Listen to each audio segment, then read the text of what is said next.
Hello বন্ধুরা, আজকে আমি তোমাদের সামনে নতুন একটা ব্লগ নিয়ে হাজির হয়েছি। আজকে আমি খুব সুন্দর একটা চেনা রেসিপি কিন্তু ভিন্ন স্বাদে তোমাদের দেখাবো। আশা করছি তোমাদের প্রত্যেকের ভালো লাগবে। এই দেখো, এখানে নিয়ে নিয়েছি একটা বড় কাঁঠাল। দেখতেই পাচ্ছ কি সুন্দর কাঁঠালটা। এটা আমাদের গাছের কাঁঠাল। আজকে দেখাবো কাঁঠালের বড়া।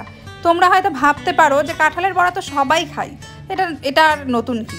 তবে আমি একদম অন্যরকমভাবে দেখাবো, যেটা একদম ফুসফুসে একদম নরমভাবে, খেতে দুর্দান্ত হবে।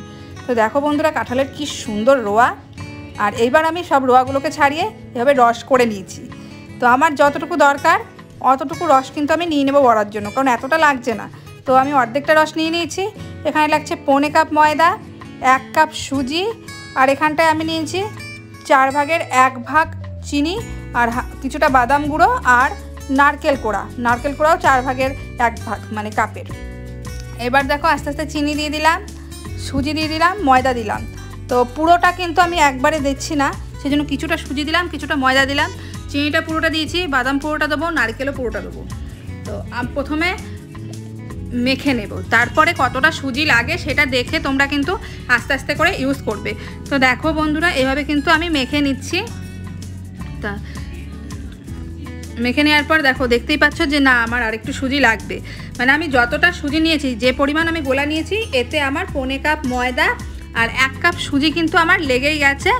তা এই দেখো, দিয়ে খুব ভালো করে কিন্তু আমি মেখে নিচ্ছি। আর তোমরা মেখে কিন্তু অন্তত 10 থেকে 15 মিনিট রেখে দেবে, না হলে কিন্তু সুজি ময়দা কিছু ফুলবে না। আর তোমরা দেখতেই পাবে যে নরম হচ্ছে, দেখে আরও বেশি দিলে শক্ত হবে। তো দেখো বন্ধুরা, আমার কিন্তু মাখা হয়েছে, এরকম নরম নরম কিন্তু মাখবে। মেখে আমি 10 মিনিট রেখে দিয়েছি।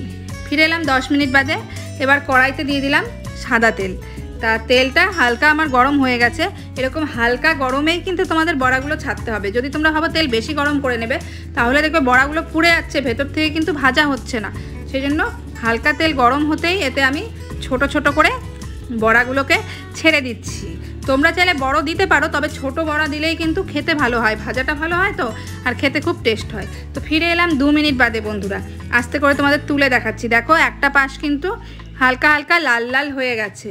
আর যেহেতু আমার কাঁঠালটা খুব মিষ্টি ছিল, সেই জন্য কিন্তু চিনিটা কম দিয়েছি। তোমাদের যাদের যেরকম পছন্দ সেরকম চিনি দেবে। তো আরও 2 মিনিট ধরে দেখো অপর পাশটা ভেজে নিয়ে ফিরে এলাম। দুপাশে দেখো বন্ধুরা কি সুন্দর লাল লাল হয়ে গেছে। এবার আমি বড়াগুলোকে তুলে একইভাবে আমি সবগুলো বড়া ভেজে নিয়ে ফিরে আসছি। দেখো বন্ধুরা, সবগুলো বড়া ভাজা হয়ে গেছে। কি সুন্দর লাগছে তো দেখতে। দেখতে যেমনি সুন্দর হয়েছে না বন্ধুরা, খেতে তো দুর্দান্ত হয়েছে। তো তোমরা এইভাবে না একবার ট্রাই করে দেখো। আমি যেভাবে বললাম, তোমরা এইভাবে একবার কাঁঠালের বড়া খেয়ে দেখো, বানিয়ে দেখো।